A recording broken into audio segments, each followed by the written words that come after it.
ละมาดาได้รับเลี้ยงเสียงส่วนของกุศลละเป็นจีมอนขันเสียงลูกต้นขันหอมกุมนาละเพียวดากะมาอมมาสุมกันเตรียมทรงน้ำขึ้นเรื่องโตทรงสวรรค์ฟ้าดังมาทรงละตอนสิเมื่อโซทรงไม่มาเล่ห์วิหาเสียไปละขันบาสีผู้บวชกองขันสินซอยละมันนาขอขันแก่หอยละชายพาเรื่องไปเรื่องแม่ละหัว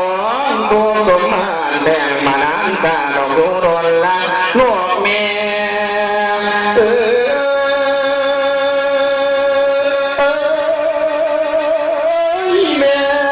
เสียบ้านบนที่มาโตขึ้นเมื่อเย็นละที่มาจำเมื่อเรียนตรงตนหมอคือเกียร์และแม่ดาวนอนลีอยู่กับเวียงหัวเ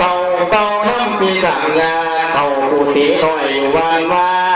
และลวกแจ้งเขาคนทรงให้สิไปโยนสบายสวบและเมืองมีบ้านจากเขาจังสิลงมาไทยและมาเกิดเป็นคนได้ให้สมใจชาติไม่ลูกแก่เขาทรงให้วิญญาณได้บานาปลองลาเดื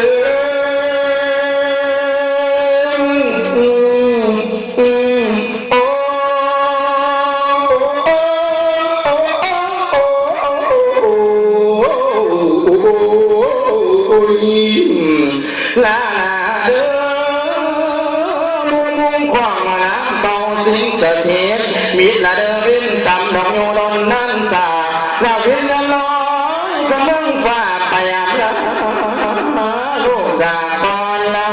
ห้อยขาเรื่องกันละตามก่อนไม่ละแล้วตัววิมานแล้วละเดินลู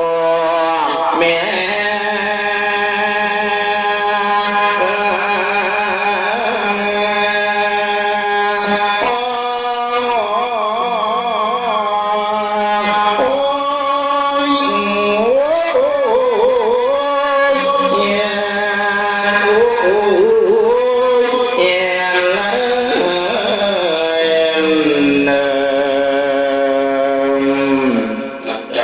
โซลตะลูกชายของนางวัฒนีได้สร้างน้ำตะมนให้แก่ดวงแดงของทาง